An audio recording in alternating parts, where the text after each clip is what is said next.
Hello, everyone. Welcome to 2D Board Gamers. My name is Dave, and today we're going to do an unboxing of Trickster Takeover. This is the latest scenario pack for Marvel Champions. Dirk's not joining me today because he doesn't like to know the villain stuff ahead of time. So let's take a look at what's inside this product.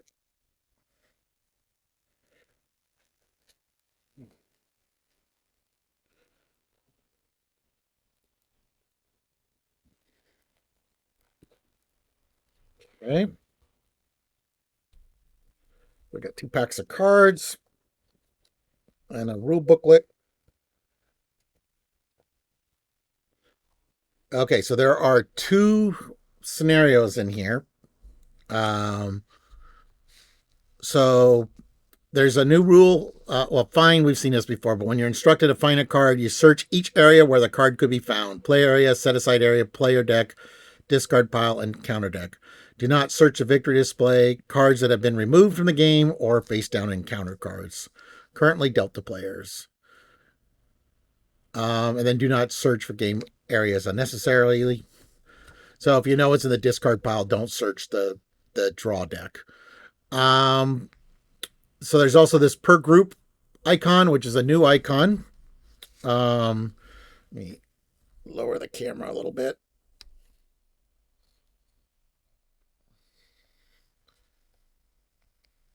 Oh, that might have been too much. Um,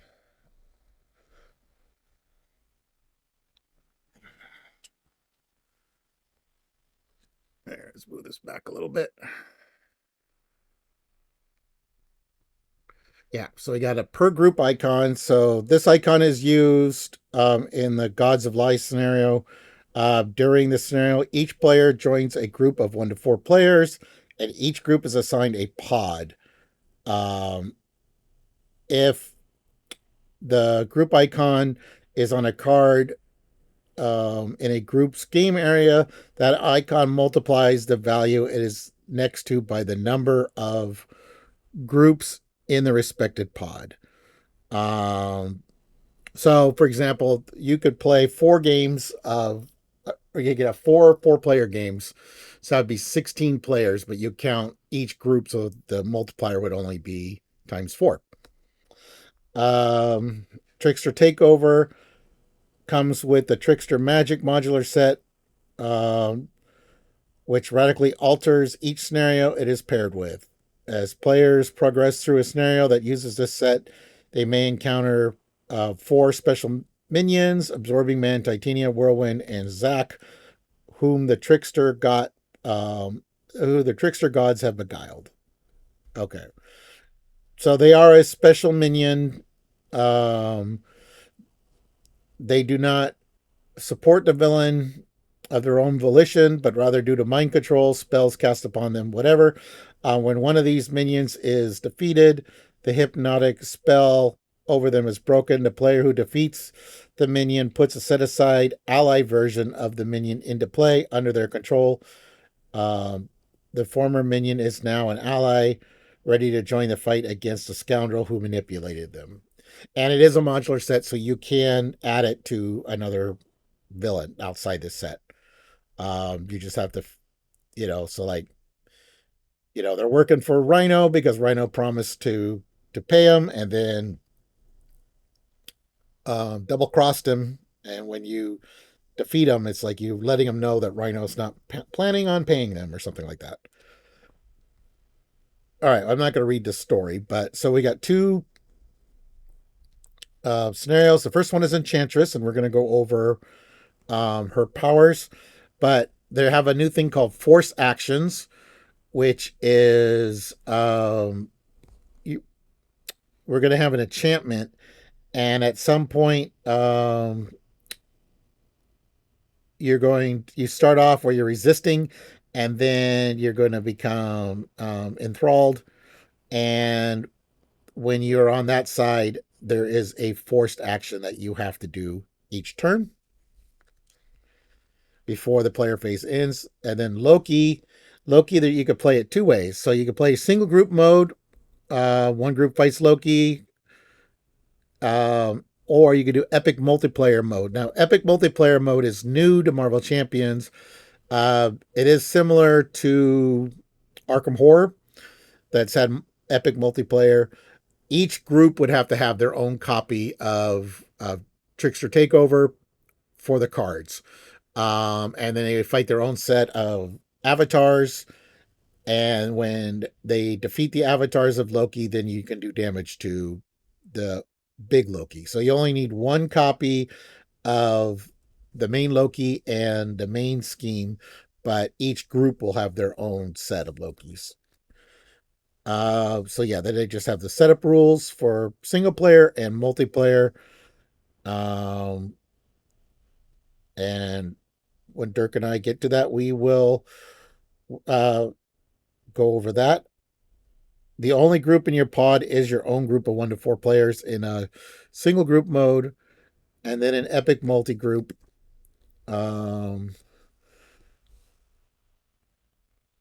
Group pods are, would be like basically another table. And then there's rules for the event organizer, talking about how to use dials, a whiteboard, or paper and pencil to keep track of the hit points value of Loki. And because he would have the total hit points for all the players.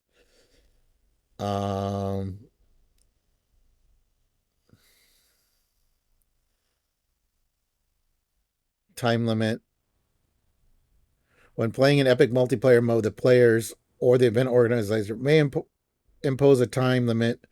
Okay, that's just more rules on that. 2 cards, the Mangog minion and the Door Between Worlds side scheme, and the have abilities that allow all players within a pod to interact with those cards. Okay, so I'm hoping like Con of Heroes 2026 we can play this. Epic, but I only have the one copy, so Dirk and I, not much of an epic multiplayer if it's only a 2-player game. um, and then they just have the rules for both. Scenario 2. Oh, is there 2 scenarios for God of Ice? Oh no, it's just okay. It's just more. It's just okay. Shattering the illusion, tracking damage on Loki. Okay, well, let's take a look at the cards. So first, we'll start with this pack here.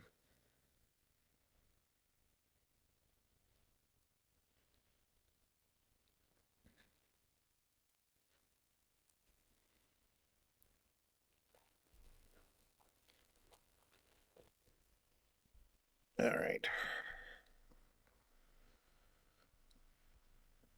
Let's move the camera a little better. Okay. So, Enchantress is pretty. I think it's a pretty straightforward scenario, except for the thing that she puts on you, which we'll get to. But yeah, so this is just a standard one-sided three stage villain. Okay, so stage 1, Enchantress is 2 scheme, 1 attack. Asgard Mystic. Force response after Enchantress attacks you. Place 1 charm counter on the enchantment card in your play area. Okay. Then stage 2, she's a 2/2, steady, tough. When revealed in standard mode, put the set aside Future of Despair into play, then place an additional 3 threat per player on it.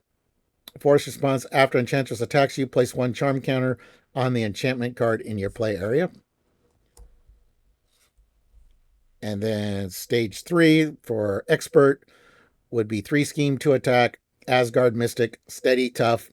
Put the set aside Future of Despair into play, then place an additional 4 threat per player on it. After Enchantress attacks you, place 1 charm counter on the enchantment card in your play area. So the Future of Despair will be for the second stage of the Enchantress and you. So like here's it says specifically in standard mode this would happen because this would be the second card, but in Expert this would be the first card. So she does not have that in the beginning of the game. which is kind of interesting. All right. Then side 1A, we got prime real estate. So this just tells you how to set up. Enchantress 2 and 3. Well, there's a typo. It should be Enchantress 1 and 2. Oh, here it says Enchantress 2 and 2. Oh, so Enchantress 2 and 3 instead for expert mode. Enchantress and standard encounter sets, and then one modular set Trickster magic. All right, so set the future despair side scheme aside. Attach a random hypnotic gaze to each identity. Players cannot look at the reverse side. Set each remaining hypnotic gaze aside. Okay. And then side 1B, 6 threshold per player, 1 threat per player per turn. Starts with 1 threat per player. When a charm counter would be placed on the enchantment card in your play area, if your identity has the enthrall trait, place 1 threat here instead. Okay. And then 2A is Sovereign Sorceress. If the crown of the Enchantress attachment is in play, stun each identity. Otherwise, search the encounter deck and discard pile for the crown of the Enchantress and reveal it. And then Sovereign Sorceress, 9 threshold per player. When a charm counter would be placed on an enchantment card in your play area, if your identity has the enthrall trait, place 1 threat here instead. Okay. And then we got Future of Despair. So this is the side scheme that gets added. Enchantress gains Stalwart and cannot take damage. Place 1 charm counter on each enchantment card in play when revealed. 2 threat per player. All right. So each player is going to get dealt a hypnotic gaze. And so on the one side, it's the same for all 4. So, and they even have the question mark, so you don't know which one's which. So it's a permanent. Your identity gains the Defiant trait. If there are 5 or more charm counters here, remove each charm counter from here and flip this card. So this one is the Trance of Envy. It's a permanent. Your identity gains the Enthrall trait. When revealed, discard a card you control. Otherwise, discard the top 8 cards of your deck. Forced action. Exhaust this card. Give Enchantress a face down boost card to ready your identity. So this forced action you have to do before the end of the player phase, before you can begin the villain phase. So you're giving her a face down boost to ready your identity, so you can activate again. We got the Trance of Greed. When revealed, you are confused. Otherwise, take 2 damage. Exhaust this card and then draw a card. Then play that card, paying its cost. If you cannot, you take a damage.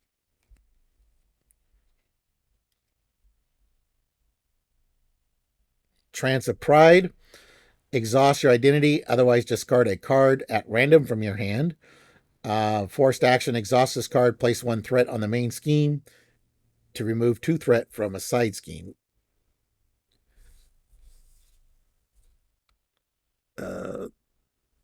There's 5 of them. Okay. So there's some replayability, even in a 4-player game. Okay. Trance of Sloth, permanent. You are stunned. Otherwise, place 2 threat on the main scheme. Exhaust this card. Heal 1 damage from the Enchantress to draw a card, then discard a card.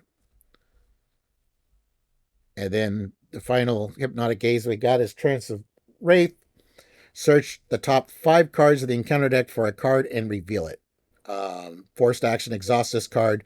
Take 1 indirect damage. Deal 2 damage to a minion. All right. Then we got a treachery, or no, an attachment. Alluring Call. Temptation. Attach to your identity. Exhaust this card. Place 1 charm counter on the enchantment card in your play area. Play a card from your hand, reducing its resource cost by 1.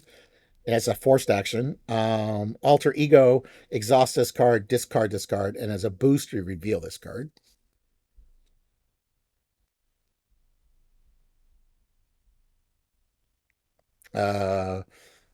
Kiss of Temptation. It's another attachment. Exhaust this card. Place 1 charm counter on the enchantment card in your play area. Draw a card, then discard a card from your hand. Alter Ego. Exhaust this card to discard this card. Reveal this card as a boost. We have a Love Concoction. Uh, exhaust this card, place one charm counter on the enchantment. So this is to get your hypnotic gaze going, of course. Uh,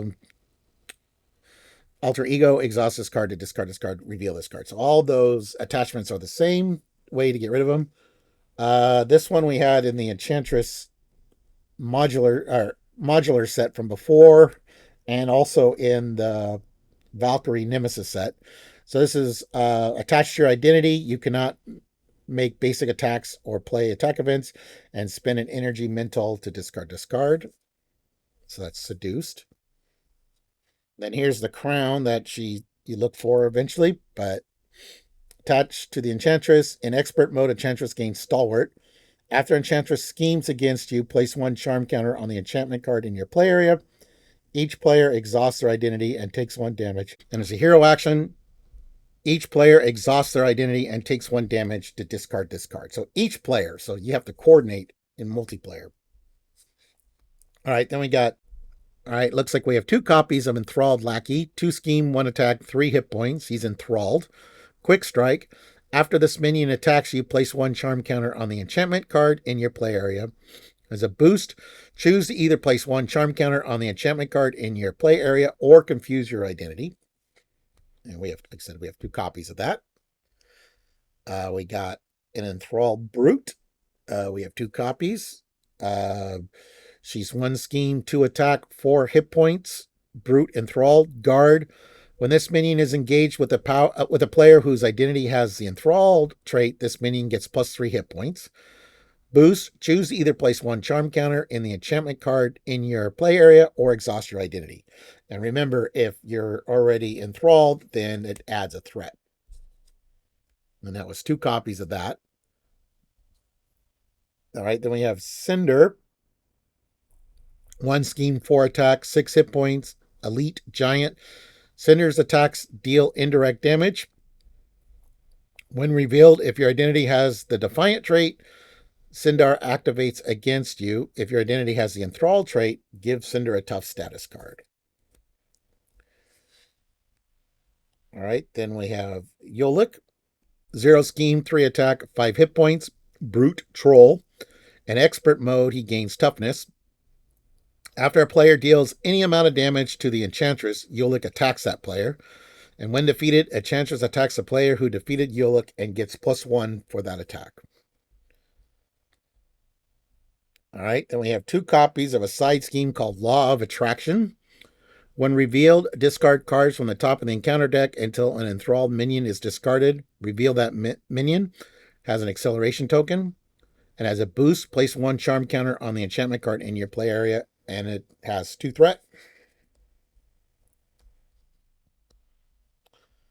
All right, we have two copies of another side scheme called Spellbound.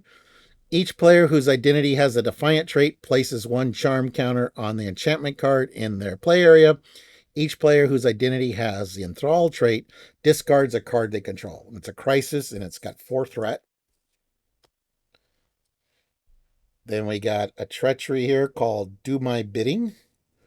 When revealed, if your identity has the Defiant trait, choose one. If your identity has the Enthrall trait, do both in any order.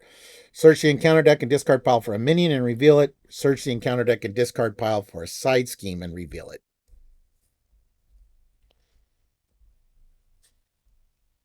Then we've got 2 copies of Magical Restraint. When revealed, again, if you're Defiant, you choose one. Enthralled, you choose both. So you are stunned. Place a charm counter on the enchantment card in your play area. You are confused. Place one charm counter on the enchantment card in your play area. So again, if you were enthralled, you would be stunned and confused, and we would place 2 threat on the main scheme. All right, then we've got 2 copies of Spell Blast. It's another treachery. Again, choose one. If you're Defiant, both if you're enthralled. She schemes with and she gets +1 scheme in expert mode. She attacks and she gets +1 attack in expert mode. And again, you got to do both if you are enthralled. All right. And then the final card for Enchantress is Spell Shards. Take 3 indirect damage. If your identity took any amount of damage this way, place 1 charm counter on the enchantment card in your play area. And as a boost, place 1 charm counter on the enchantment card in your play area. Okay, so that's very interesting. Lots of ways to get um, charm counters. So that, all right, so now we will go to the second scenario, which is Loki. So here's the main Loki. Loki, God of Lies, is a stage 1. He's got a dash for scheme, a dash for attack. If Loki, God of Lies, has 10 or fewer remaining hit points, flip this card. And he comes with 20 hit points per player. An epic multiplayer, that would be 20 per each player. So at the halfway point of defeating him, you switch to stage 2. And when revealed, each group in standard mode attaches a set aside intense focus to the Avatar Loki villain in their game area. Each group in expert mode flips their intense focus attachment to the total focus side. If Loki, God of Lies, is defeated, all players in all groups win the game. So there's going to be wording for epic multiplayer, even if you're not playing that. All right, then we got Worlds Collide. This is side A. Loki, God of Lies, 1 God of Lies and standard encounter set, and 1 modular encounter set. Create a separate game area for each player group. See page 9 of the rules are insert. Each group follows the instructions on Mischief and Mayhem 1A. And then we got Worlds Collide stage B. So it's 2 per group icon. Each single icon on Loki, God of Lies, counts towards the total number of players in all game areas. Each multi-group icon on this scheme counts as the total number of groups in all pods.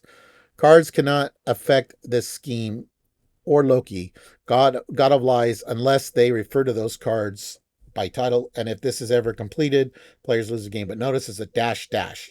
So there are ways to add threat to this card. Then we have a reference card here, Shatter the Illusion. When a fading figment is revealed, follow these steps to shatter Loki's illusion.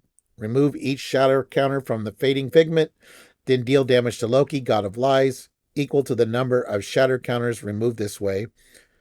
Swap the fading figment in play with a random set-aside villain, Avatar Loki side face up, then set the hit point dial of their Avatar Loki villain to the printed hit points value. Deal each player 1 face down encounter card. And then this is just epic multiplayer reminder on the back. Group pods. A pod is a collection of groups. It is recommended that each pod not exceed 12 to 16 players, or roughly 3 to 4 groups within the same pod. Per group icon, if on a card in a group's game area, the multi-group icon next to the value multipliers that value by the number of groups that begin the scenario in that pod. Playing in separate game areas. Each player group is in its own game area unless explicitly stated. Player cards and components in one game area cannot affect another game area. Cross-group communication. Cross-group communication is allowed and highly encouraged. All right, then the avatars, they're double-sided. So the first one we got here is Loki the Rascal. He's a 1/1. After you resolve a boost card during Loki the Rascal's activation, if that card is a treachery, either deal it to yourself as a face down encounter card or spend 1 resource of any type. So you're getting the boost and the encounter part. Ugh. Forced interrupt. When this villain would be defeated, place 5 per player shatter counters here and flip this card instead. And it's got 15 hit points per player in that specific group. And then they become what's called a fading figment. Shatter the illusion. See the set aside Shatter the Illusion card. That's the reference card. Choose a group in your pod. Then place synergy counters on their unified front environment equal to the number of players in their group. Now, if you're playing single player, I don't think the fading. I don't know if that applies. Let's see.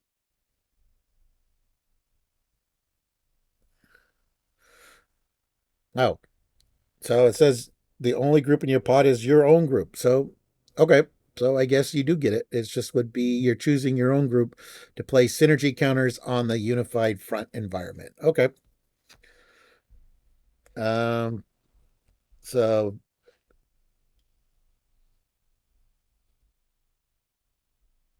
come on, focus. You really are not going to focus. Come on.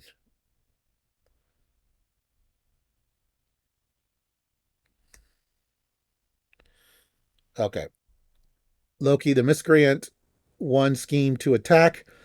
After resolve a treachery, place one threat on the main scheme and one threat on each side. And then the same thing. And on the Fading Figment side, this is going on the Mounting Resistance environment. Loki the Knave. He's a two scheme, one attack. After resolve a treachery, deal one damage to your identity and one damage to an ally you control. And then flip it. And this is choose a group, put synergy counters on Domineering Force. And Loki the Wretch. When he activates against you, discard the top card of the encounter deck. If a treachery was discarded this way, Loki the Wretch gets +1 scheme and +1 attack for this activation. When defeated, that part's the same. And you put the shatter counters or the synergy counters on Feigned Retreat environment. All right, so that was the first package of cards.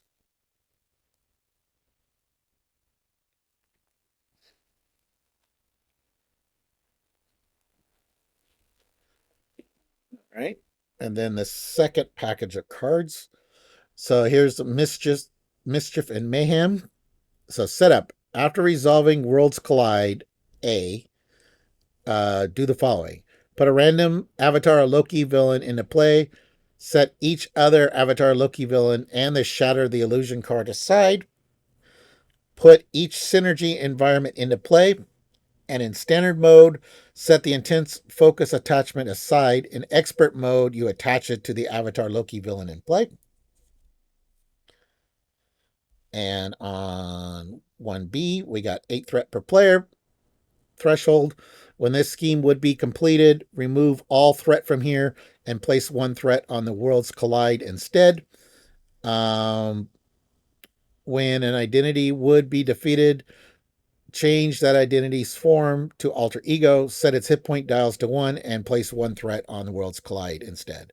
So Loki likes to play with his food, I guess, a little bit. So we're just adding to losing the main scenario if an identity is defeated or this gets completed.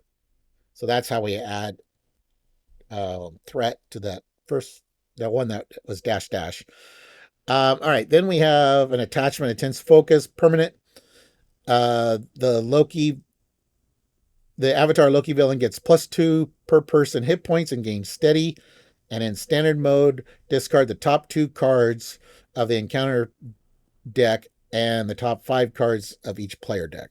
One scheme, one attack. So in standard mode, we would start with this set aside. And then when we get at the halfway point of defeating, then this gets added. In expert mode, we start on that side and then we flip to this side at the halfway point.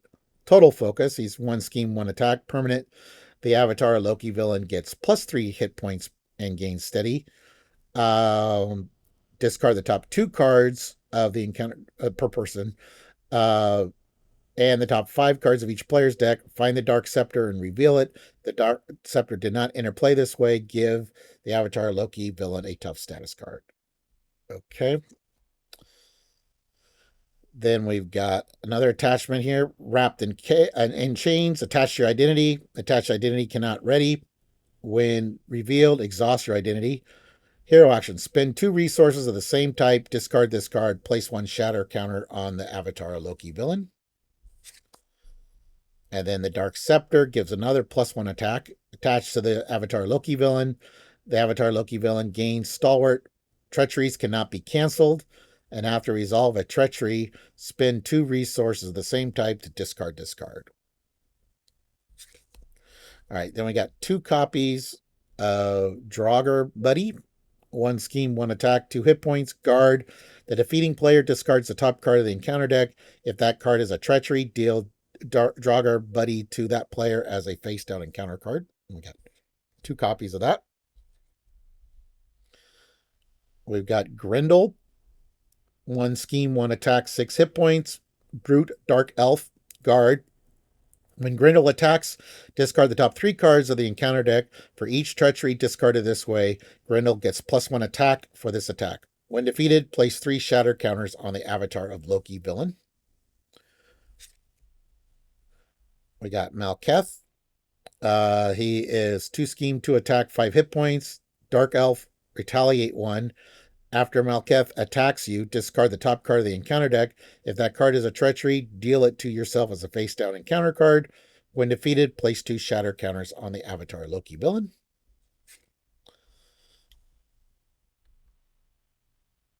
We got a blurry Minotaur. Come on.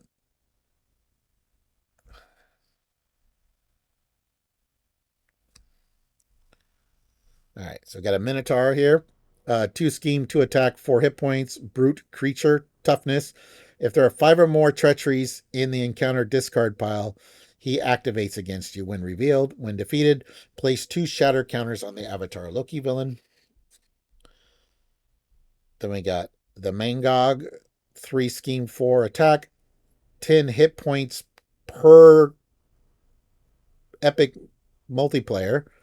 Brute creature elite, victory 1. Any player in your pod can attack the Mangog as if it were in their game area. Each group in your pod places 3 shatter counters on the avatar of Loki villain and 1 synergy counter on one of their synergy environments. Oh, that's interesting. Do we set him aside?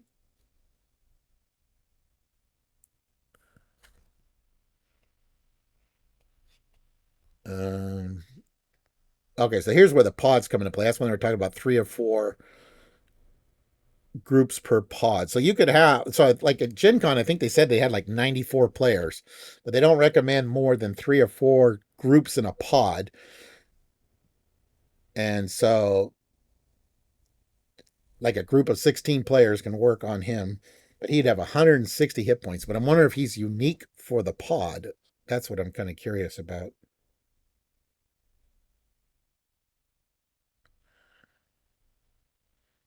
There was something about, I thought I saw something about Mangog set aside.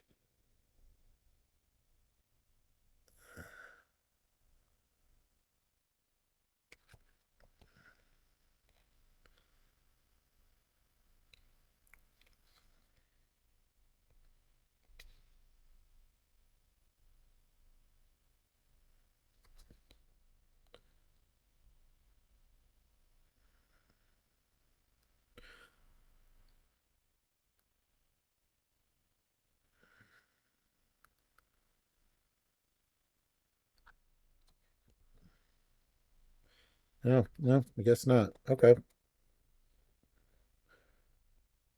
Oh, here, the Mangog and the Door Between Worlds. Okay. The Mangog minion and the Door Between Worlds. When Mangog and Door enters a group player, it is advised that the group inform all the other groups within their pod as well as the event organizer. The event organizer may track the hit points values of Mangog or the amount of threat. Oh, okay. Oh, so this is okay. So you just let people know that you have Mangog if you're playing Epic multiplayer. Okay. Then we have the Finis Wolf. 1 scheme, 2 attack, 7 hit points. Creature, elite, guard, patrol. When defeated, place 3 shatter counters on Avatar Loki villain. Choose a group in your pod, then place 1 synergy counter on their mounting resistance environment. And I'm going to butcher this name, I'm sure. Harzglar, 2 scheme, 2 attack, 7 hit points. Creature, elite. When revealed, discard the top 3 cards of the encounter deck. If a treachery was discarded this way, take 2 indirect damage. When defeated, place 3 shatter counters on the avatar Loki. Choose a group in your pod, then place 1 synergy counter on their domineering force environment. I am really looking forward to epic multiplayer. Then we got Laffy.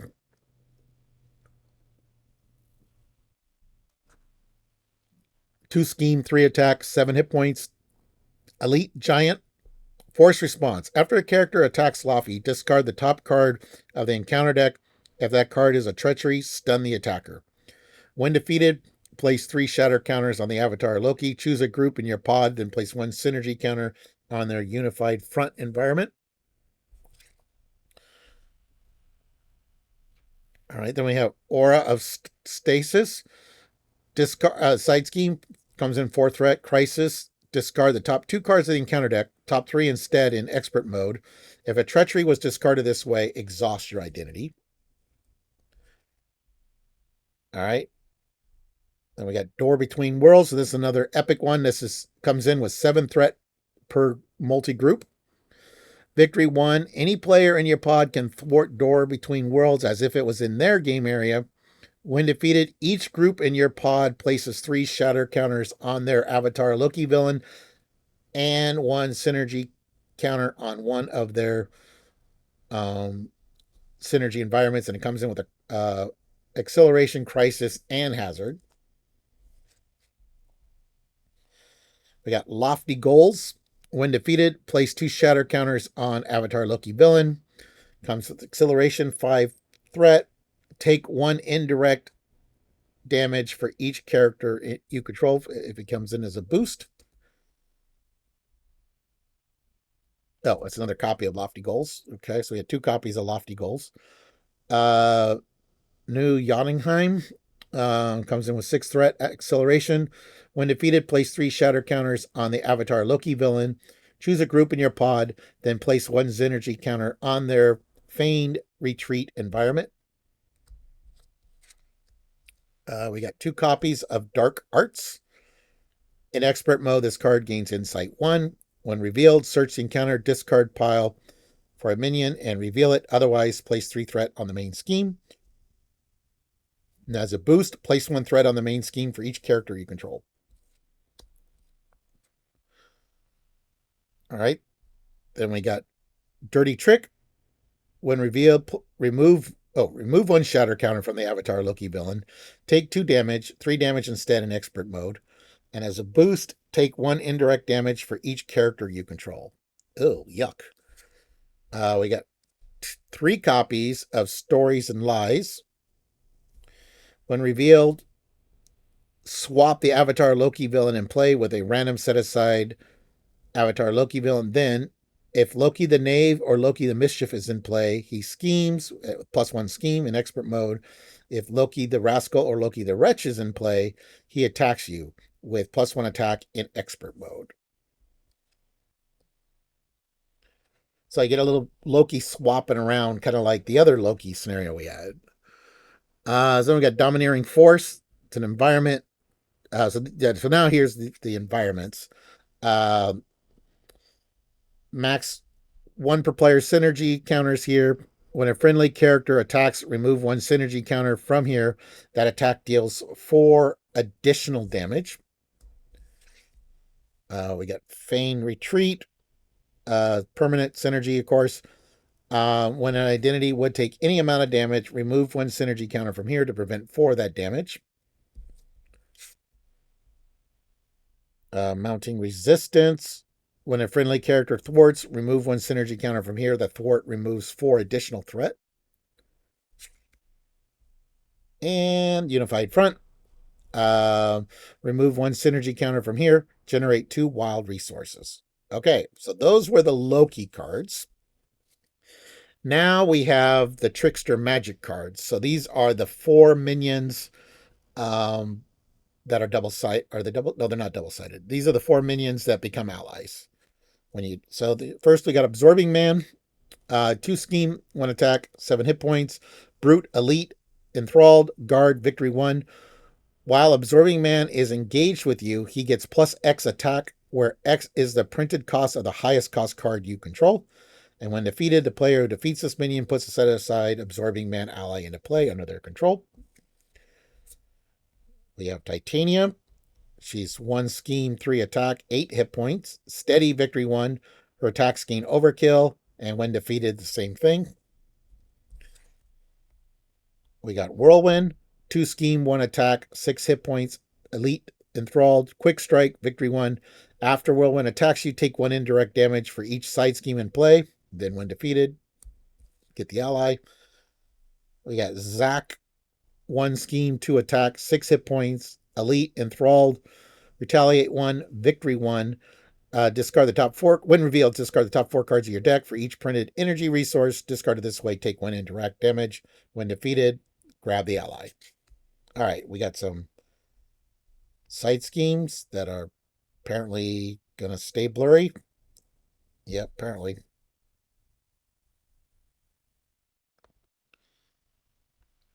All right, we got Trickster Tango. The villain gains Stalwart. It's got 2 acceleration tokens. Boost. If this activation is an attack, it gains Overkill and comes in with 4 threat. We got Puppet Master. In expert mode, this scheme gains Hinder 1 per player. Allies cannot thwart this scheme or defeat or defend against the villain's attacks. And it's a hazard and comes in with 2 threat. We got a Love Triangle attached to an ally you control. Otherwise, the card gains Surge. Attached ally cannot attack the villain or defend against the villain's attack. And as an alter ego action, you can exhaust the attached ally and spend a mental resource to discard this card. Then we've got the ally versions of the 4 minions. So here we got Absorbing Man.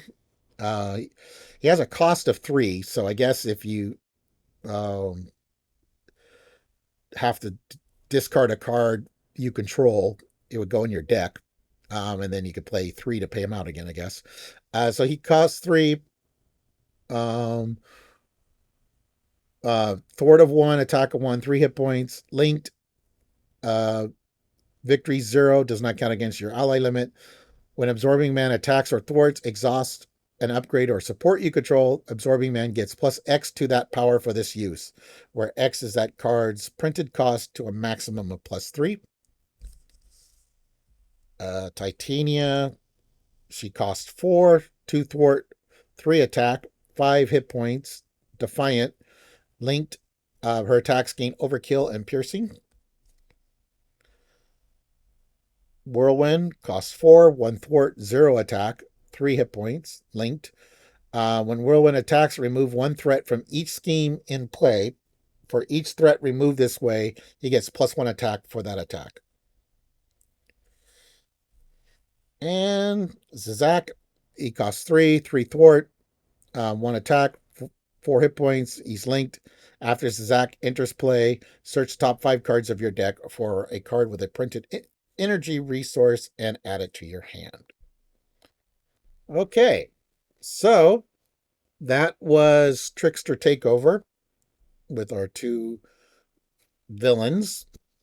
So this looks like an amazing product. This looks like it's going to be very fun. Looking forward to trying them out and also see what Dirk thinks of these 2 new villains. So yeah, we'll definitely get a game in with both of these. Just not exactly sure when. But stay tuned for we're going to try to see if we can get the Enchantress done at least this weekend. But yeah. So thank you for watching, everyone. Please like, subscribe, and click the notification bell.